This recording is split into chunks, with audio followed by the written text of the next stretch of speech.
Hello everyone, welcome back to my channel. तो दोस्तों, स्वागत है आपका हमारे अपने चैनल राधे राधे में, जहां मैं शेयर करती हूं अपने लाइफ की एक्सपीरियंस पूजा पाठ, फैशन, ब्यूटी, लाइफ स्टाइल से जुड़ी ऑल इन टॉपिक पे। तो दोस्तों, हरे कृष्णा, राधे राधे। कैसे हैं आप लोग?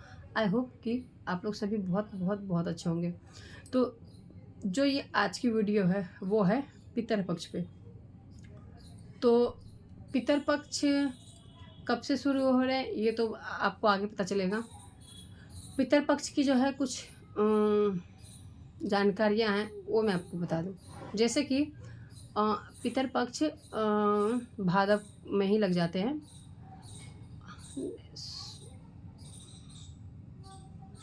भादव में लगता है, अश्विन में लगते हैं, लग जाते हैं। तो पितरपक्ष 16 दिन का होता है। जब से भी तिथि लगता है वहाँ से लेकर 16 दिन का होता है। लास्ट सर्वपित्र अमावस्या तक रहता है और उसके बाद अगले दिन नवरात्रि। तो पितृपक्ष में करना ये होता है कि जो भी आपके घर में आपके पिताजी हों, ससुर जी हों, दादा हो, परदादा हो, जो भी हो, उनके लिए जो है यही श्राद्ध का पक्ष निकाला गया है। तो इसमें जल जल से जो है अपने पूर्वजों का हम तर्पण करते हैं। तर्पण जो है बहुत ज़रूरी होता है। आप डेली लाइफ में भी कर सकते हैं और आप कई लोग करते भी होंगे। तो जो डेली लाइफ में करते हैं वो तो बहुत अच्छी बात है, मगर इसमें भी किया जाता है। तो कई लोग हरिद्वार जा कर के करते हैं, कई लोग गया करते हैं। गया जाने का एक नियम है कि जिनके माँ और बाप दोनों नहीं होते ना, वो गया जाते हैं। जिनके पिताश्री नहीं है, माताश्री हैं, वो गया नहीं जाते। इन चीज़ का ध्यान रखें। तो गया जा कर के तर्पण वगैरह करते हैं। तो आप अपने आसपास जो भी पंडित होंगे उनसे पूछ लीजिएगा तर्पण कैसे करते। डेली नियमित नियम से बना करके डेली 10 दिन आपको अपने पितरों को जल वगैरह देना है। आपको शेविंग वगैरह इसमें नहीं करना है। लहसुन जो तर्पण कर रहे हैं, अगर आपके घर में ऐसे हैं कि कई लोग लहसुन प्याज खा रहे हैं, नहीं मान रहे, तो जो लोग जल देता है वो लहसुन प्याज नहीं खाएंगे। नॉनवेज तो दूर की बात है, लहसुन प्याज भी नहीं खाएंगे। ठीक है। तो आप तर्पण का जो टाइम होता है जल देने का, वो 12 बजे के आसपास होता है। 12 से 1 के बीच ही होता है। इसी बीच में आपको जल देना चाहिए। जल जो है एक पात्र आप ले लेंगे, जो पात्र जिसमें डालेंगे जल ले लेंगे, और लोटा ले लेंगे तांबे का। सफ़ेद रंग का पुष्प मिल जाए तो बहुत बढ़िया। और धूप दीप भी ले लेंगे और दूध भी ले लेंगे। तो लोटे में काले तिल, सफ़ेद पुष्प, कच्चा दूध और जौ डाल के, हाथ में जो कुसा पवित्री पहनते हैं वो पहन के, और ऐसे दिया जाता है। ऐसे जल से ऐसे देते हैं ताकि इससे गिरता हुआ वो पात्र में गिरे। तो आप मंत्र का जो है, क्योंकि इस तरह से आप मत कीजिएगा जैसे मैं बता रही हूँ, क्योंकि इसके मैं औरों की तरह आपको नहीं बताऊंगी कि बिल्कुल संपूर्ण मैंने बताया मेरी तरह कीजिएगा। मेरी तरह मत कीजिएगा। मेरा सिर्फ जानकारी देने का है कि मैं आपको जानकारी दूँ। आप वैसे ऐसे कोई दिक्कत की बात नहीं है, आप कर सकते हैं वैसे, मगर मेरे कहने का मतलब ये था कि कुछ अगर करते हैं तो अच्छे से कीजिएगा। तो अगल बगल में जो पंडित होते होंगे ना, आप एक बार उनसे ज़रूर पूछिएगा। नहीं हो सकता है तो आप उनको बुला लीजिएगा।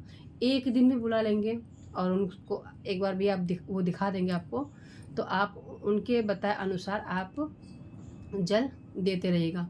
और जो पिंडदान वगैरह करते हैं ना, तो इसमें बहुत नियम होते हैं। जैसे कि मैंने अपने पापा को देखा है, मैं आपके साथ ना शेयर करूँगी। पिक्चर मेरे पापा की रखी हुई है पिछले पितरपक्ष की। तो मैं शुरू से देखती आई हूँ, तो इसीलिए मुझे पता है, और मैं आपके साथ पिक्चर ज़रूर शेयर करूँगी। तो कोई पिन्नी वगैरह ले लेते हैं, उसके ऊपर बालू वगैरह रख करके आप उसी पे जल देते हैं। और जल देना बहुत बहुत बहुत महत्व होता है। इस दिन पितृपक्ष में जो है हमारे पितृ वो जो है धरती पे आते हैं और हमसे मिलते हैं और देखते हैं कि हम उनको किस प्रकार और कितना याद करते हैं। उसके अनुसार वो हमें आशीर्वाद देते हैं या फिर हमें कष्ट देते हैं। अगर आपने उनको याद नहीं किया तो आपको कष्ट देंगे, अगर आपने उनको याद किया तो वो आपको फलने फूलने का आशीर्वाद देंगे। इसीलिए कहते हैं आप देवता को मनाओ, फ़र्क नहीं पड़ता। मनाओ नहीं मनाओ नहीं फ़र्क पड़ता, मगर आपके पितृ जो है हमेशा आपके पितृ माने हुए होने चाहिए, कभी रुष्ट नहीं होना चाहिए। क्योंकि कहते हैं ईश्वर तो एक बार मान जाता है, पितृ अगर रुष्ट हो जाते हैं ना तो वो नहीं मानते हैं। तो इसीलिए पितरों को मनाया जाता है, वस्त्र भी लाते हैं खरीद के, ठीक है। तो आप देखिएगा कि वस्त्र में होता है धोती, बनियान और गमछा रहता है, वाइट कलर की ही रहती है, दिया जाता है, जो अपने पितरों के नाम पे भी होता है, और जो अगर आप पंडित को बुला के कर रहे हैं तो पंडित को भी दिया जाता है। तो ये है, आप देख लीजिएगा कि कैसे क्या करना है आप में, क्योंकि पूरी विधि मैं बताऊंगी तो मेरे अनुसार तो होगा नहीं, ये मुझे मालूम है। इसलिए मैं नहीं बोलूँगी कि मेरे तरीके से कीजिए, नहीं होगा मेरे तरीके से, क्योंकि सबका अपना अपना तरीका है। करना चाहते हैं कोई दिक्कत नहीं, कर सकते हैं, मगर एक बार आप जब शुरू करेंगे तो अपने घर में जो भी आपसे कोई बड़े होंगे, कुल में ख़ानदान में कोई ना कोई होगा एक ऐसा, तो उनसे ज़रूर पूछिएगा कि हमारे में कैसे करते हैं, पितृपक्ष में पिंडदान कैसे करते हैं। नहीं पता है तो आप कीजिएगा, जैसे मैंने आपको बताया, एक पात्र लीजिएगा, ठीक, एक तांबे का कलश लीजिएगा, उसमें उस जल में दूध, तिल, जौ, सफ़ेद फूल और अक्षत के कुछ दाने डाल के, और हाथ में जल लेते हुए कोई आपको इधर ऊपर से डालेंगे तो ऐसे अंगूठे से यहाँ गिरना चाहिए। ओम पितरो पितृवाय नमः नहीं मंत्र आता है तो पितरो पितृवाय नमः का मंत्र आप कर सकते हैं। तो ये 3 बार जो है दिया जाता है। उसके बाद धूप दीप दिखा के जो भी आपको प्रसाद चढ़ाना है, चाहे एक मिठाई है, कोशिश कीजिएगा कि सफ़ेद कलर का मिल जाए तो बहुत बढ़िया। तो इस तरह से कहते हैं, अपने पितरों से आशीर्वाद लीजिएगा कि है हमारे पितृ जो भी है, हमसे जो भी भूल चूक जो गलती अपराध हुई है उन्हें आप क्षमा करें, और मेरे द्वारा किए गए पूजन को, मेरे द्वारा दिए हुए जल को आप कृपया करके ग्रहण करें, ठीक है। तो इस प्रकार जो है आप कर सकते हैं। बाकी एक चीज़ और बता दूं मैं आपको, जो पितृपक्ष जो होते हैं तिथि के हिसाब होती है, प्रतिवता, द्वैता, तृतीया, चौथा, पंचम, षष्ठम, अष्टम, ठीक है, ऐसे करके। तो किस तिथि में आपके जो पितृ गए हैं, आपके जो भी गए हों, मैं नाम नहीं ले सकती किनके गए हैं नहीं गए हैं, मैं नहीं बोल सकती, मुझे बहुत वो लगता है। जो भी गए हों आपके, अगर मम्मी पापा हैं तो मम्मी पापा से नहीं होता, मम्मी पापा से जैसे दादा है, दादी है, परदादा है, परदादी है, तो वो होते हैं। तो उनकी तिथि देख लीजिए कि कौन सी तिथि में आपके गए हैं, ठीक है। उन तिथि में जो पितृपक्ष आते हैं उसमें पितृपक्ष खिलाते हैं। तो जो आपके उनको पसंद था, जो भी लगते हैं, दादा दादी, नाना नानी, जो भी हैं, जो गए हैं, जो आप पितृ बन गए हैं, उनको जो भी भोजन पसंद था, तो पितृपक्ष में ही जो है इस दिन भोजन बना के, शुद्ध शाकाहारी भोजन बनता है, ठीक है। तो भोजन बना के सबसे पहले आप निकालेंगे गाय का, कौवे का, 5 जगह निकालते हैं, ठीक है, गाय का, कौवे का, और बाहर में रख देंगे, छत पे रख देंगे जहाँ, ठीक है। तो गाय को आप खिला के आइए, कौवे के लिए छत पे रख दीजिए, ठीक है। उसके बाद जो ब्राह्मण आपको खिलाना है वो ब्राह्मण को कितना भी खिला सकते हैं, आपकी मर्जी हो।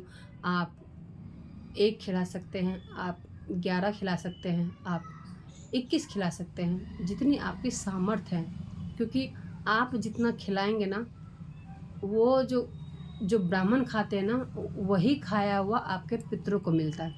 ये लोग कई लोग मानेंगे ना कि हमने खाया, हमारे पेट में है, तो उनको कैसे मिलेगा।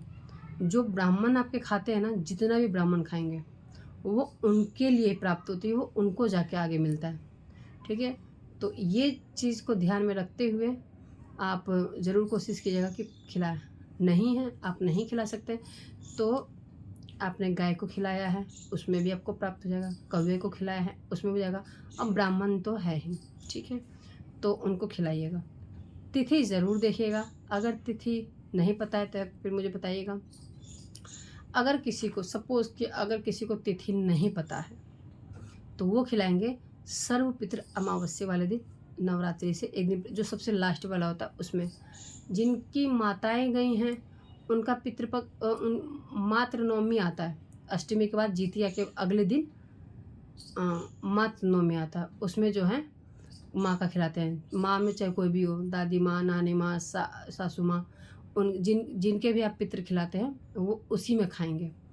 तो खिलाने का भी अगर मान लीजिए आपकी बेटी है, शादीशुदा हो गई है, तो आप उनको भी खिला सकते हैं। तो पितर का खाना आप उनको भी खिला सकते, क्योंकि वो आपकी नहीं है ना, आप वो पर गोत्र की हो गई है, आपकी नहीं है। ठीक है, तो इसमें इसी में खिलाते हैं। कोई अपनी माँ को खिला देगा, कोई अपनी बेटी को खिला देगा, कोई अपनी भाभी को खिला देगा। ठीक है, तो ये मात्र का ही खिलाते हैं। मैं नहीं खिलाती क्योंकि मेरी सास है अभी। ठीक है, तो नहीं खिलाते। जिनकी सास है वो नहीं खिलाएंगे। बाकी आप अपने ददिया सास का किन्हीं का खिलाना चाहते हैं तो वो सबका खिला सकते हैं। ये मेरी सास खिला सकती है, मैं नहीं खिला सकती। ठीक है, मैं ही बनाऊंगी, मगर ये उनके में रहेगा कि मैं अपनी सास का खिला रही हूँ। तो दोस्तों, आशा करती हूँ कि वीडियो आपको अच्छी लगे। वीडियो अगर अच्छी लगे तो चैनल को लाइक शेयर सब्सक्राइब करना बिल्कुल ना भूलें। बेल आइकन को प्रेस करें जिससे कि आपको नोटिफिकेशन मिले जब भी मैं कोई नई वीडियो डालूँ। तब तक ले दोस्तों, Hare Krishna, Radhe Radhe and bye bye दोस्तों।